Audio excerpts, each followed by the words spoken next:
13 years of apparent documentation of extraterrestrial activity. Stan Romanek is possibly the most famous UFO abductee of the last decade, with over 195 apparent documented events, some more slightly ludicrous than others, and then near the end of the video you might hear a very disgusting shock and surprise, so stay tuned for that on this episode of Inside Occult.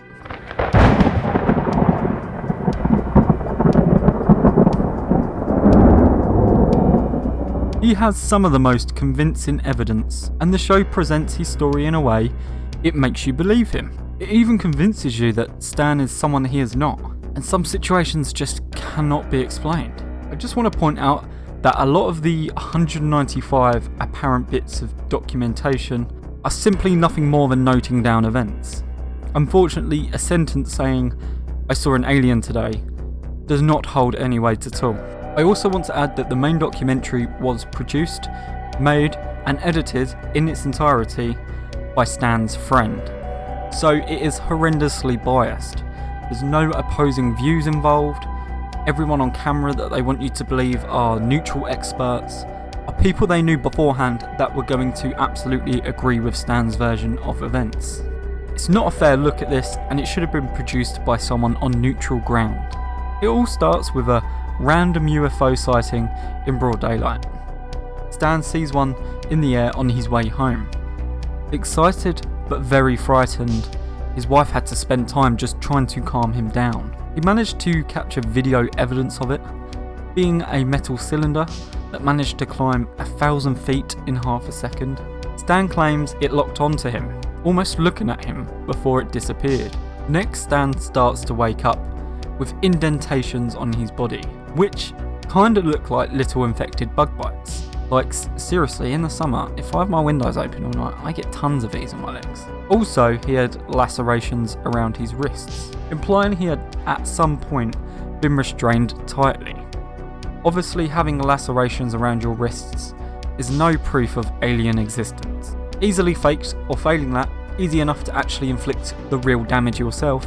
He notes that these also coincidentally healed incredibly quickly, so was unable to capture the damage on video, but managed to get some still photographs of them. One of Stan's knees were in a rough state. He was preparing for major surgery on it, when one night he claims to have been abducted, and the aliens fixed it for him. They also burnt his leg brace and left it in his garden. Not sure why they would do that. More and more strange things start to happen. Stan gets a lot of recordings with incredibly bright orbs. These orbs seem to be able to project through solid matter and launch at incredible speeds. A paranormal investigator was quite intrigued and wanted to check the house out, and through his equipment came the name Starseed. This is the name that the aliens supposedly gave Stan. Stan spends hours talking with what sounds like simply a text-to-speech automated voice. But apparently this is an alien constantly telling him how special he is. I apologize for being so forward. It did not take us long to get your phone numbers. Our surveillance is mostly for passive monitoring, but it does come in handy. I cannot tell you who I am for safety reasons, but I can tell you that your perceptions of Stan Romanek and his experiences are real. As you have probably noticed, Stan is slightly different. The way he thinks, the way he perceives the world, seems to be a little more advanced than usual. The interesting thing is that Stan has no idea who he really is. You see, Stan believes he has been chosen by this alien race to create a hybrid series. He is the father of many half-alien children, meant to bridge the gap between both civilizations. Starseed is just too humorous for me, as it essentially just means space sperm. Throughout, he is constantly visited by these aliens, actually capturing them on video twice. Now, these videos to me are just hilarious. Aliens are very rigid, move almost in a animatronic way, and might I add, Stan is very good with a camera when he wants to be. That pivotal moment that you need to see, alien in the doorway, the photos of alien girls visiting, they're the bits of video that are constantly on point.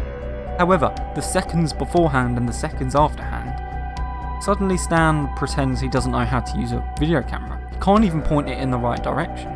This makes me slightly skeptical as well. So there's a video of an alien supposedly peeking through his window that was dubbed the Boo video. This went extremely viral.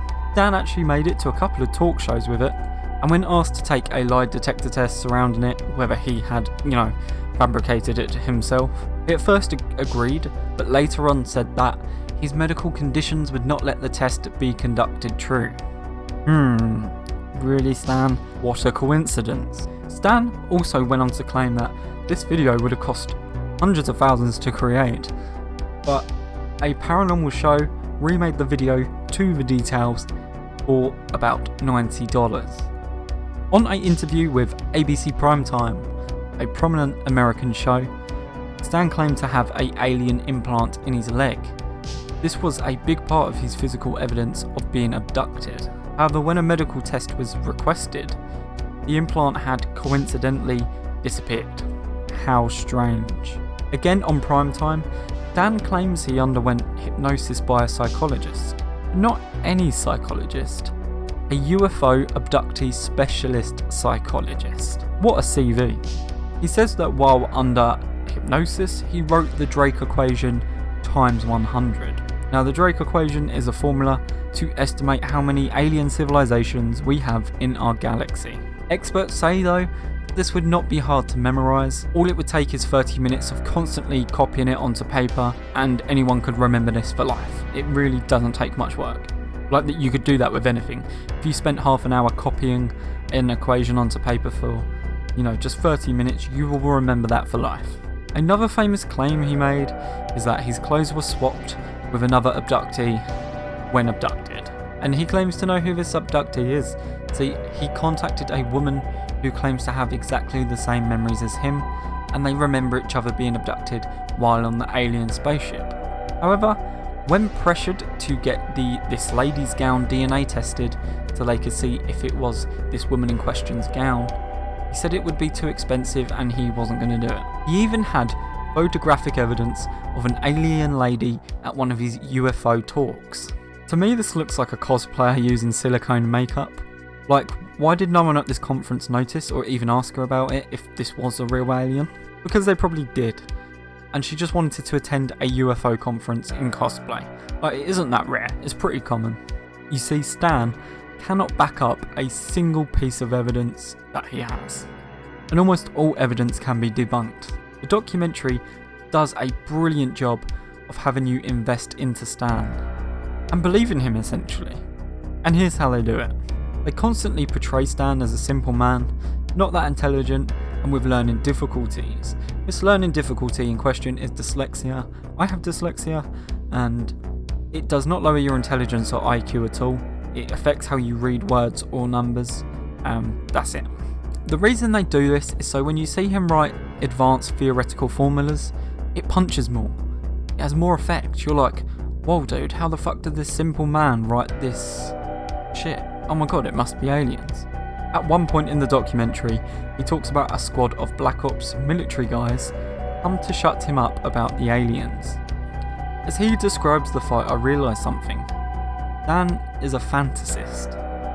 He describes this epic fight involving weapons and karate, tasers, and himself whipping a bike chain around like Indiana Jones. It was like listening to my little brother back in the day. See, my brother had compulsive liar syndrome, which thankfully he grew out of. However, it reminded me of exactly the same thing. Stan tries to convince us he's a strong fighter. I know looks can be deceiving and we shouldn't judge people on their appearance. However, it's more his personality that strikes me as sensitive. I can't see Stan putting up a decent fight against an entire group of Black Ops specialist military men. Like, these men are trained to kill, and apparently Stan managed to defend himself against all of them. Now, for some damning bit of news, the bit you've waited for. Unfortunately, Stan was actually convicted for possessing child pornography after all of these claims had happened. He and his family claim it's a sabotage from the government to shut him up about the aliens, but the jury do not convict without evidence. He is currently on a program for severe deniers to help him come to terms with the crime he committed. So there is a lot I didn't cover in my video, a lot of evidence, a lot of interviews, as this would literally be hours long.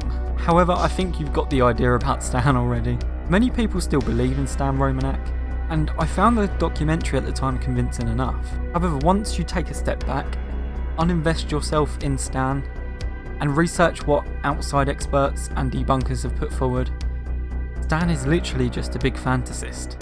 He has to be intelligent enough to some degree to pull this all off, however not being able to back up anything. So he's unable to take lie detector tests, and he's unable to present evidence when people want to check its validity. And obviously the recent incarceration for child porn does not bode well in his favour. Well, what do you think? Real abductee or a bit of a madman? Let me know in the comments below. Thank you so much for watching this video. If you would maybe like to subscribe, that would be awesome. But it is definitely not necessary. I'm just happy that you're watching this video. Blessed be and take care.